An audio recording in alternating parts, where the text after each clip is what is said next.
Hi, I'm John, or a lot of you guys online know me as Jag or Jagantech, and you read the title of the video. You know exactly what this is going to be about.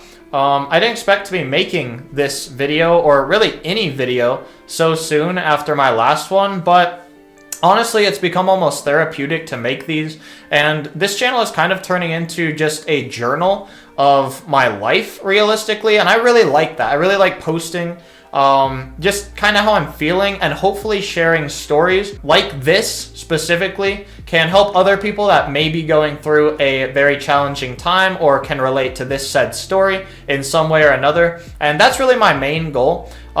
This thing that happened, I now feel comfortable talking about it. For a long time, I was hurting genuinely the most I've ever hurt in my life because of this. And now I feel like I can finally share it in a more objective standpoint instead of an emotional standpoint, while also keeping it something that a lot of people can relate to and hopefully appreciate.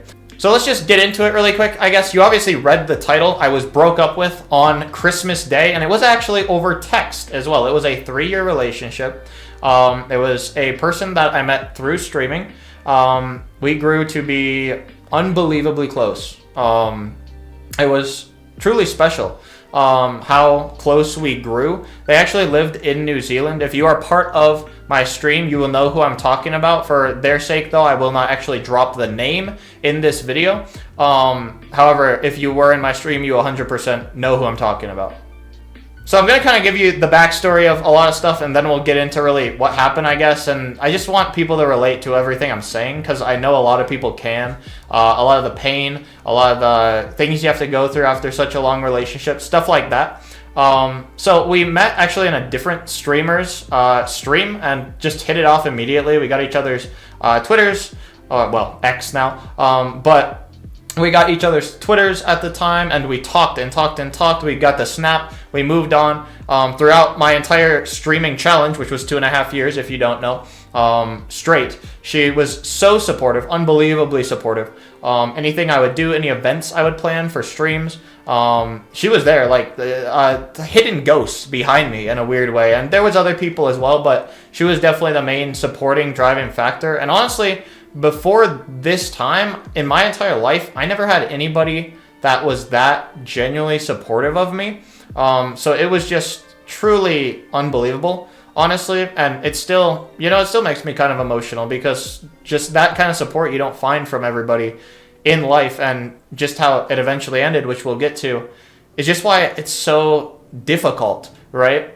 And also, I said, how much she helped me. I also very much helped her. She had this very tough thing with her ex that was before me, where he graped, we'll say graped for the video, I don't know if I can say the other word, her, and I helped her process it through a lot of it, and just really helped her get out of that situation, I guess you could say, that she was in at the time. And I really hope she can appreciate just how much I actually helped. It feels like since we've broken up, she really has just tried to erase every memory of me, even though we had a fantastic overall relationship for a very long time.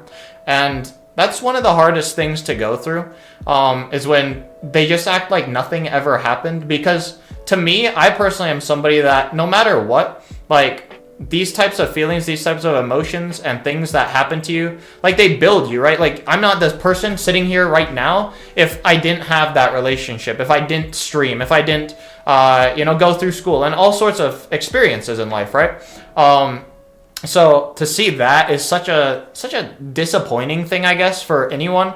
But yeah, it's just sad to overall see, like, them trying to erase every little part of you that existed in them. Like, there's no reason for that, realistically, ever, in my opinion, unless, like, something genuinely bad happened, which nothing ever bad happened. I can 100% say that. Okay, so as I said, the relationship breakup happened literally on Christmas Day. So it was really painful. But on top of that, I already was going through so many struggles in the December month, which was just a pain in the ass. So in September, I ended my streaming challenge, which made me feel so lost in life, genuinely. I had never felt that lost. After that, I decided I wanted to go to college, as if you watched my last video, you would know. And I was really scared to go to college, obviously, and stuff. Does blood still have it? I don't know. Yeah, he does. We're doing good. We're doing good. There's a little update on that. But yeah, no, I was so stressed about college. I had a really rough time with my dad. I had some really personal struggles there, so that's been a lot of problems and still kind of continues. My other part-time job I had also ended in that time. So that's like 4 things along with the relationship that all culminated into one. It was like my entire life changed all at one time. Jobs, relationships, everything just exploded in December, and it culminated on Christmas Day. Like, that's such a painful way to experience something on a day that's so happy. You're supposed to spend time with family, friends, loved ones, and I was so excited about Christmas, especially that year as well. So having it happen on like such a day, and having the day be something that I was so excited for, and then that happened, it just really gave me such a bad taste in my mouth in general. And just to this day, it's such a painful moment to relive. Not because I'm not necessarily over it, it's just something that sticks with you the rest of your life, something like that. To be hurt that deeply on, such a specific day, especially. So, as I said, this was like genuinely the roughest thing that I had been through in my life, because this was a person that we had discussed like this year that we're in now. This was supposed to be the year that we met, we grew, we, thought of like getting super serious, like properly serious, like real futures planning and stuff. And to have that all taken away and you not even know it's coming is such a switch up. Like, genuinely, like I said, it is such a switch up from the change in your life. Like, my genuine thoughts before the breakup were, I'm moving to New Zealand this upcoming year. And to have that and our, a significant other all taken away along with all the other things I discussed all at once, it shatters somebody, man. And I personally have never went to therapy before this breakup. I always thought it was kind of a farce. I was like, why do people do it? It seems like a waste of time. It's not. And honestly, it's at this point made me rediscover myself in a weird way, even with all the things I still love, like this video. Like, I love making this video, and I always will. This type of thing is just something I love. And if anyone can relate to it, that's all I care about. One person relates to this, one person is like, damn, like, I understand that. Like, I kind of feel like I'm going through that. Like, I've won. Speaking of not winning, actually, let's talk about not winning. So on New Year's Day, this is probably the toughest thing to talk about in this video. I was genuinely thinking about taking my life. And from there, it was, I felt so weak. I felt like, someone else was controlling me without me even having any, like, control over it, which I had never felt before. And it was even more demotivating and demoralizing because it's clearly somebody that doesn't care about you anymore, that doesn't want you anymore.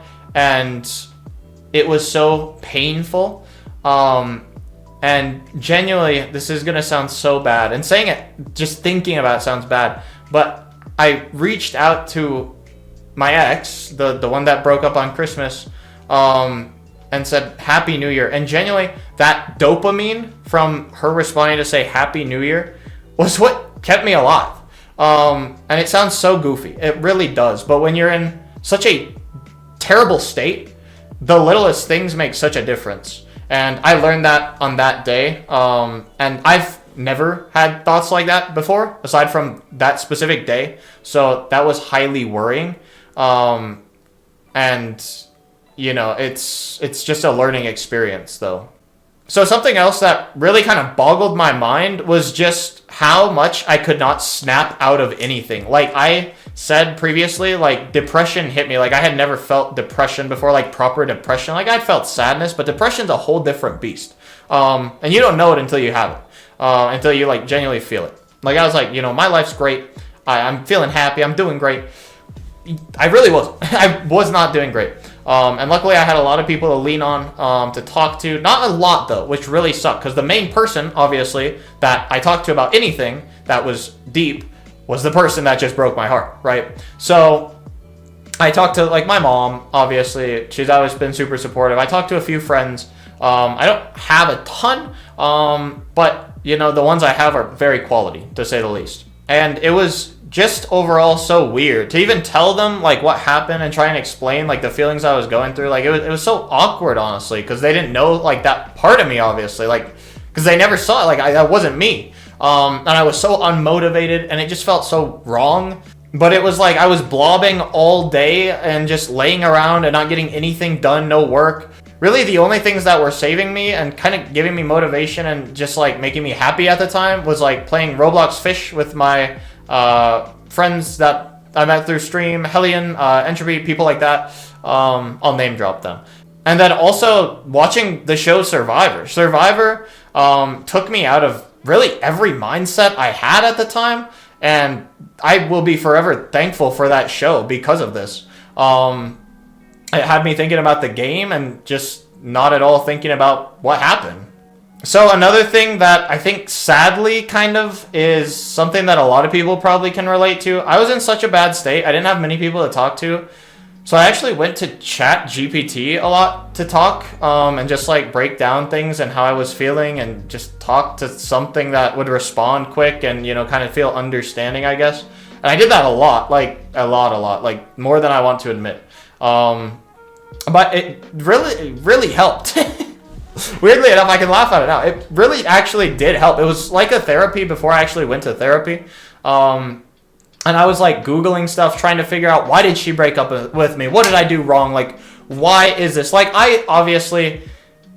there were always like random things in a relationship or any relationship that are like, okay, this isn't great. It's not like working flawlessly, but you know, this is a working relationship. It's a healthy relationship. And up until the end, I genuinely felt that, which is why the relationship was so weird. And I'll talk about just kind of all of that in a sec as well, just like the breakup itself. Okay, so let's talk really in depth about the breakup. I've given you like the prelude, I've given you like kind of how I felt, the feelings all around. Let's talk about the actual breakup itself. So it came on night of Christmas Day over a text. She sends me a semi-decently long text that basically is just like, I'm breaking up. I thank you for the times we've had. I really have not much else to say. Just kind of, I feel like I've outgrown us. I feel like this isn't working anymore. I'm not happy. Stuff like that. I am a strong believer that, and still to this day, like, the main problem there for me is communication, right? Communication is the killer of all relationships, and I will always say this.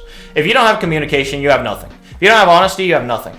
If she had come to me and said that 4 months before that, right, and that's how she was feeling and that's how she genuinely felt, like, you can work on that stuff, right? Like, it's 100% workable. But she didn't. And she told me as well, because I got questioning everything. Like, I was like, is everything okay? Like what, why? Like, why, I guess? Like, I have a bunch of questions. Like, where did this come from? This is such a weird way to break this news to me. And later we'll talk about why it's not quite as weird as it might seem.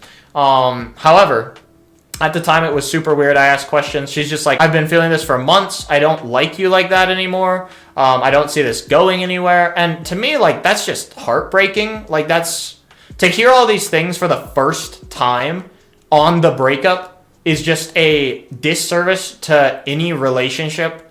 Especially, like I said, when this relationship was actually decently healthy for a very long time. And I mean, there were a lot of other kind of vague reasons, I guess. Like, you know, I was respectful. I was like, is there someone else? Like, trying to understand stuff, right? And she was very defensive about it and very adamant. I asked for a call, and then I just kind of got asking questions, and then eventually she declined my call, basically, because I was asking so many questions that she seemed to not want to address anything, basically, which I thought was kind of weird when you end a 2.5-year relationship. To just not really want to address properly any questions that your person has for you. That just seemed so odd at the time. And as I said, I'll get into why it's less odd now, knowing what I know. But yeah, at the time, like, I was in genuine shock. And that's the best emotion to explain any of that. Genuine shock, because like it's complete blindside. 3 days before that, we had called, and I actually talked to her. Like I specifically mentioned, I was like, hey, I can tell like recently I feel like you're not doing very good. I feel like you don't care about just stuff in general as much, not just the relationship, but just like life in general. And so I wanted to check in properly on that. And so we talked through it, and I thought we were fine. Like we had done that before. Our communication up until that point was, I was really good. And so that's why this was also such a just blindside. So something else to add on to the part that I said about caring. So she is actually going to school for nursing right now. That was something that we decided together, and I supported her with that, because originally she was supposed to come over like a year ago. But I was like, no, stay another year, do your nursing school, right? But so she has nursing school and nursing classes, and sometimes she has a thing called placement. And so whenever she had that, you could always tell just her mood was so drained. She was just not feeling good. She had just really bad mood sometimes.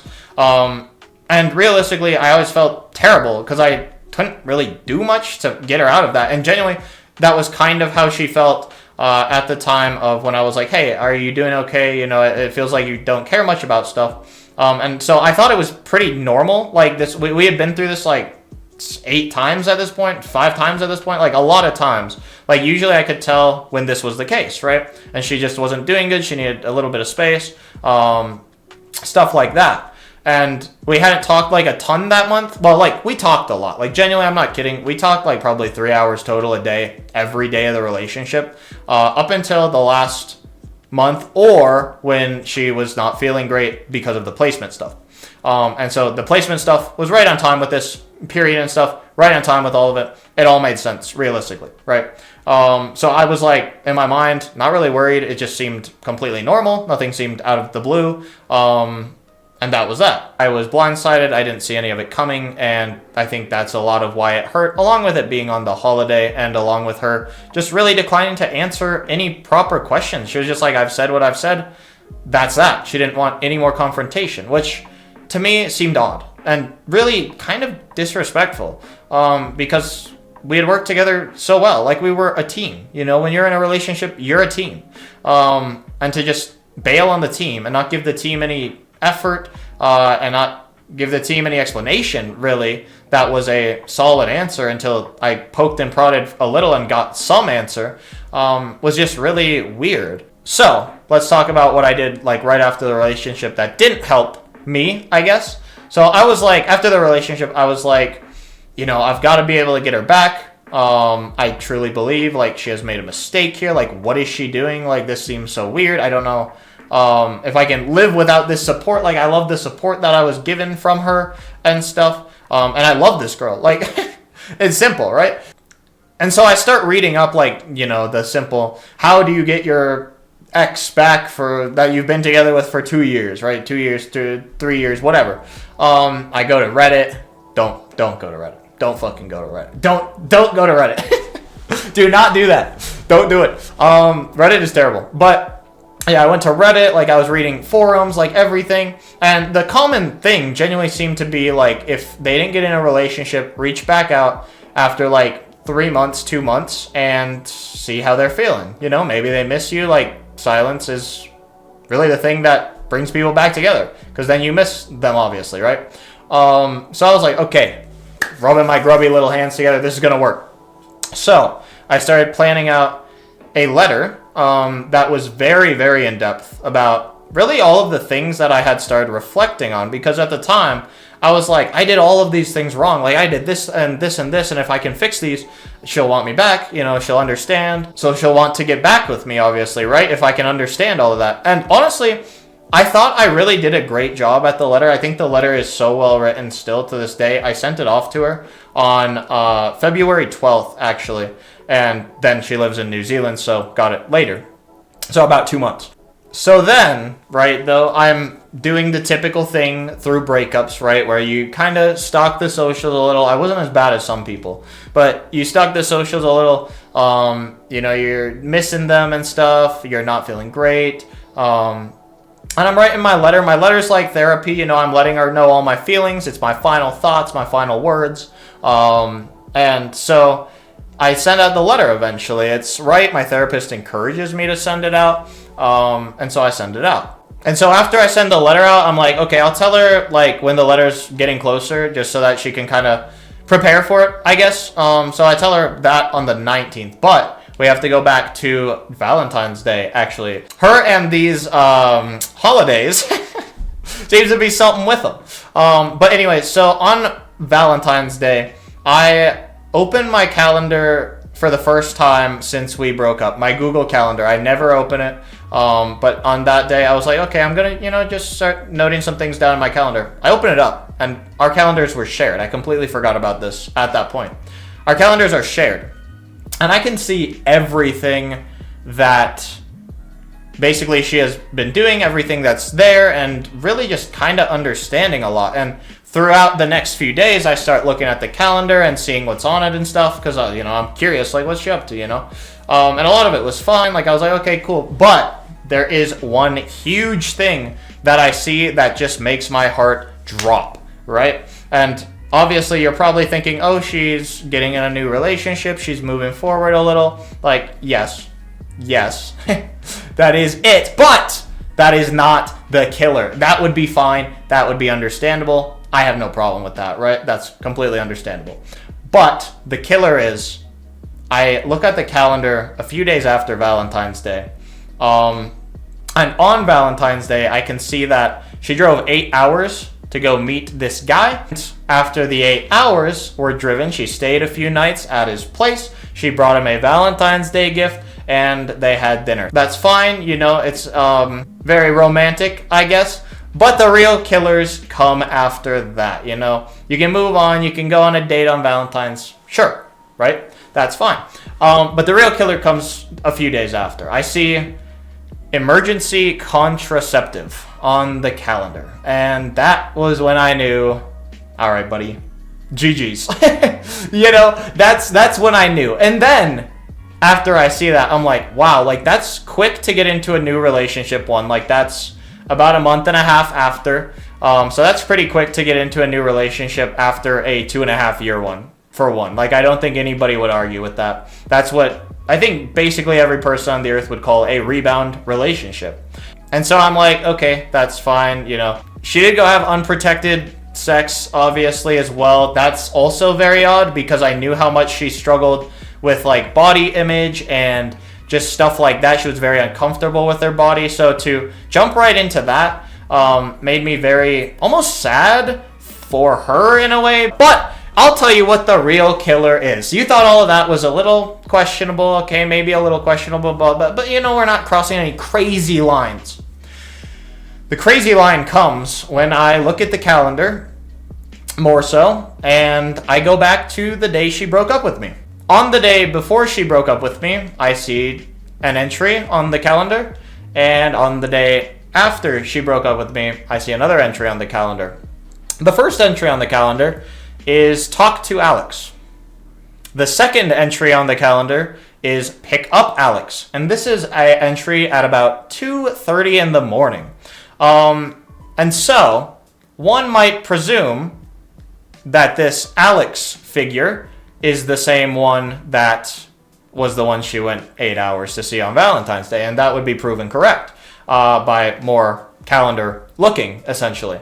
And so with that said, that leads you to believe if she was talking to this person that she is having sex with that quickly, she may have been doing something before the breakup, right? So realistically, I don't want to throw around a cheating allegation, but if you put the puzzle pieces together, as if we are Sherlock Holmes, the things are realistically leading up to potential cheating there, or something, obviously. If not cheating, there was some conversing before the breakup. You don't simply go pick up somebody the day after your breakup and talk to them the day of your breakup, coincidentally, and then a month and a half later simply drive 8 hours for a Valentine's Day date, stay at their place for nights, have unprotected sex. Like, you can do the math, right? You can do the math. I did the math. That is what I saw. And that is what shattered my heart and told me, okay, this letter is doomed. Because at this point, the letter was still in the mail. The letter's in the mail. I see this, the letter's in the mail. Okay. You know, you're getting the letter regardless. There's nothing I can do. In the letter, I really poured my heart out as well. It was, as I said, a very well-written letter. It was me addressing basically every mistake I could have possibly made realistically, and understanding them. And I still understand them to this day and will take them forward as a life lesson. And how I act in certain things. But yeah, the letter was extremely thoughtful. I had a Valentine's Day present planned for her already. That was around Christmas, so I actually sent her part of it. Just because, you know, may as well, right? I let her know a few days before that it's coming. She's like, okay, thanks, I'll look out for it. I'm not interested in talking at this time. I was like, okay. Like, I've seen the calendar entries, like, I understand, like, I see what's going on here. But then I'm still like, you know, let me know when you get the letter, and I'd appreciate that. So then she gets the letter, obviously, and all of her responses I thought were very odd responses as well. They were very, like, brick wall responses. Anytime I'd try and say anything, or I'd, like, even just apologize for a certain little thing, it would be like very brick wall, like I'm not interested in opening this conversation, I'm not interested in talking whatsoever, I'm not interested in just speaking in general at all, other than just a very general conversation. It was like I was talking to a brick wall, and I was like, this is kind of interesting, especially considering how brick walled it was on the breakup day as well. It was like, why is it still the same? So she comes back a day later, she basically says, I'm going to read this letter with my friend when she comes eventually, and I appreciate you taking the time. Don't want to reopen any discussion, don't want to do anything. And then I'm like, okay, appreciate it, read it through, whatever. And then her final response is basically just like, I'm seeing someone, please move on. And so I know, right? I'm not, at this point I have the upper hand, like, there's nothing you can say that's shocking to me. Honestly, if she was like, yeah, I'm open to rekindling or retalking or something, I'd be more worried, right? Because it's like, okay. But at the same time, right, anything that I would address was always just met with a brick wall response, and especially the very last one. It was like me saying, like, I put a lot of time into this, just read it through, think about it genuinely, take some time, think it over, don't need a response. Then, like I said, she responds with the brick wall response, I'm seeing someone, move on. And I'm like, okay, I am trying. Like, do you not see how hard this is on me? Like, hello. 2, it's obviously not a surprise in my mind because I know what happened, and to this day I know what happened, right? So I think she thought she was being sneaky, and realistically her responses always went on kind of the side of guilt, realistically, knowing that there is something deep that she is not telling me, but I do actually know it. And that's how they always read. Because if you were, you know, properly moved on as you keep telling me you are, your would either just not respond at all, in my opinion, you just simply don't respond to the person at all, or 2, you will actually entertain the conversation and be honest and open. You know, I see why this didn't work out, you know, we're moving 2 separate ways, I see your letter, I respect the letter, I appreciate the letter, I appreciate this part of the letter, like, I could see that. You know, you go one or the other way if you're actually properly moving on. But realistically, I don't know, and I hope for her sake that she can, but I don't know if she'll ever properly move on due to I was carrying that thing that she never told me, which clearly it was there. Whether it was a proper relationship with someone, I will never know, right? But she was clearly always entertaining somebody else at the end, and that's, I mean, obvious, right? Like, she was talking to somebody else on the day before and on the day of the breakup. So that can lead to whatever you want, but at the end of the day, there's got to be a little bit of guilt there, and I don't have any because I know basically the full picture of what I really care to know. And so, you know, from there, I really became a lot more at peace, though, once I really knew everything, and once she kind of hit me with that, I'm seeing someone else move on, and from an outside perspective, I can see everything that's happening. Like, you're trying to erase every part of me, you're trying to move on, but it's pretty apparent that there's some sort of guilt still stuck in your mind that you're not getting out. She even started smoking, which she had quit smoking, because I could see this on, like, her posts on, like, Insta or stuff. And so that really sucked, because she had quit smoking for, like, 4 years basically, and I was super proud of her for that. And I even said a bunch of this stuff in the letter, like I thanked in the letter for her loyalty and trust and stuff. And so the letter was proven wrong as well, which really sucked because I did put so much time into it. And in the letter I was like, I'm so proud of, you cutting smoke in, like that's just stuff that I was super proud, right? So just seeing that all proven wrong as well, and the worst ways possible too, just really sucked and really hurt. That really started giving me the motivation to, properly move on. Like that was the real moving on part, was seeing the calendar and stuff. But you know what's really crazy is I always believed that none of us were the type of people that would, get out of a relationship, especially with how much we clearly needed space at the end of the relationship. That very much seemed apparent to me. Like we both needed space and time to just, very clearly take time for ourselves and find ourselves again. So I never once expected that. So it was a complete shock when I did start finding out truths, basically. I really did think like there was a real chance that we could reconnect after a few months or after a while. Because I didn't think we would ever both get into another relationship right away, right? But honestly, I think me thinking that she wouldn't get into another relationship was me just not seeing the bigger picture. Realistically, this should have been a red flag from the beginning. It wasn't, and we had a really great, fulfilling relationship for the time we had. But after she had her thing with her other ex before me, and the grape stuff happened, after all of that pain happened to her, we got into a relationship after all of that, like a month and a half after all of that happened. And that is really one of my biggest regrets, genuinely, was not pushing her to, just find herself more. And I think realistically, it was a 7-year relationship she was in, and then the thing happened to her. Seeing how quickly she jumped into one, it shouldn't surprise me, what happened behind the scenes, how she was willing to just jump into another, basically, like go from me to another person, basically immediately, right? If not immediately, and maybe interchangeably, per se. And honestly, that is such an unhealthy way to do relationships. If you're somebody that's just jumping into relationships like one after another, it really kind of devalues your self-love, I feel like, because it basically means that you can't live alone by yourself. You need somebody by your side no matter what. And I'm very proud of myself personally for not wanting to go out immediately and like date. Like that was never on my mind, because it's just so unhealthy. You cannot process all of those feelings, especially from such a long relationship, in such a little amount of time. No matter what you try to convince your internal monologue, internal mind, you're saying, I moved on.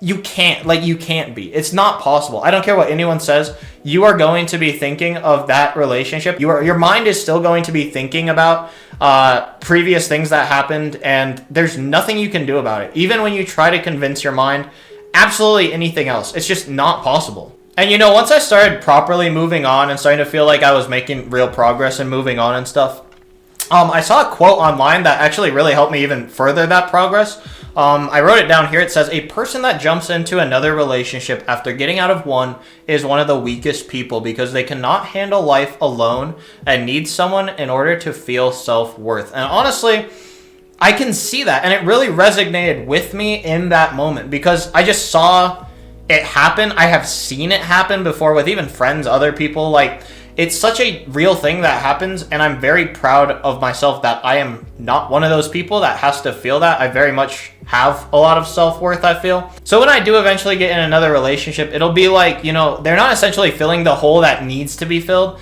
It'll be like a second puzzle piece, right? Like if you have a puzzle piece, it's two people fitting together to like just benefit each other instead of, one person needing the other person, right? And I think that's beautiful in a way. So, okay, you've basically heard the entire story now, how it is. Hopefully you can relate, and hopefully this helps a lot of people. But let's just kind of wrap it up. So, I now just realized how valuable therapy is, and just reflection in general. Real reflection, real time-taking, space-taking reflection that's only yourself, right? I now realize how valuable all of that is. Now, let's talk about kind of where I'm at today and what's ahead. At the very beginning of the breakup, people told me, it gets better. And I was like, yeah, right. Like, I am painfully terrible. Like, I've never been this hurt in my life. And And I genuinely didn't know how it would get better. I had never been that hurt. I had never felt how I had felt. And through that time, I learned that it does get better. And, you know, I can tell you right now, I can reassure you right now, if you are in a spot where you are feeling painful, if you are feeling depressed, if you're feeling hurt, sad, somebody just broke up with you after a long relationship, or maybe even just a short relationship, but you really cared about that person, you know, I can assure you it does get better, and 100% does, as long as you take the right steps and are able to reflect on it all. Something I very much encourage as well is just a great support system. If you can find a great support system, if you can find ways to distract yourself while also taking that time to feel the emotions and stuff, it's very helpful. It's so helpful. And I personally probably wouldn't have been able to move forward as quick if it wasn't for therapy, along with my friends, my family, and just the support system in general. Even people in my Discord, you know, a lot of people, you know, like Erdy, Hellion, people like that. I'll shout them out, you know, a little shout out. I greatly appreciate them because, you know, at the time they were very supportive. Hellion especially was, he didn't even know. He doesn't even know to this day, but, you know, we'd play Fish Roblox, like I said, every day. Helped me take my mind off it greatly, and I'll forever be grateful of that. So yeah, that's kind of where I'm at now. I'm, you know, starting to check out the dating scene again, I guess. It's been wild. I've never used a dating app up until this point. I was like, okay, let's try it. Well, there's some people on there, bro. There's some interesting things on that app. But there is one person actually that I am talking to who seems to be genuinely super valuable person. I really like them. And hopefully, you know, we can do an update, marriage update, guys. No. You've been talking to them for 3 days. So I'm going to wrap this up because I'm yapping way too much though. Overall, I genuinely feel like I've won because I still value the connection that I had in my past relationship and everything we did and how everything worked. And, you know, I didn't try to erase it all. I didn't try to hide from what happened. I faced it head on, basically. And I endured all the pain I felt. I can still look back and smile at the really good times we had, the good memories we had. And those memories realistically can't be erased. No matter how hard somebody tries to erase memories, they can't be erased. They're still part of what happened. And, you know, I hope for her sake as well. I really hope eventually she can get time to properly reflect on everything that happened. And when I say reflect, I mean even on the relationship previous to mine with her. You know, that's my takeaway from this, is just the processes of how we interpret feelings and stuff. It's just so valuable.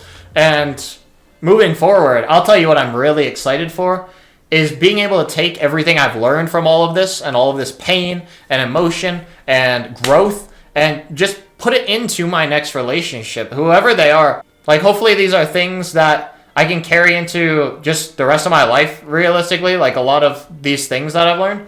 And hopefully sharing these things with you guys as well can help you as well. Just kind of understand things, maybe see something in a different light that you didn't see if you're feeling those emotions or something. And yeah, that's that. So I don't know when I'm going to make the next YouTube video. I said that last time 3 months ago. I presumed it would be in about a year, if I'm being honest with you. It was 3 months. But yeah, hopefully the next video can be inspirational too. I don't know. Jag and Tech with the inspirational storytelling videos. I like these videos personally. Like I said, it's like a journal. So yeah, I appreciate you listening. If you got this far, you're the GOAT. I'll see you hopefully pretty soon.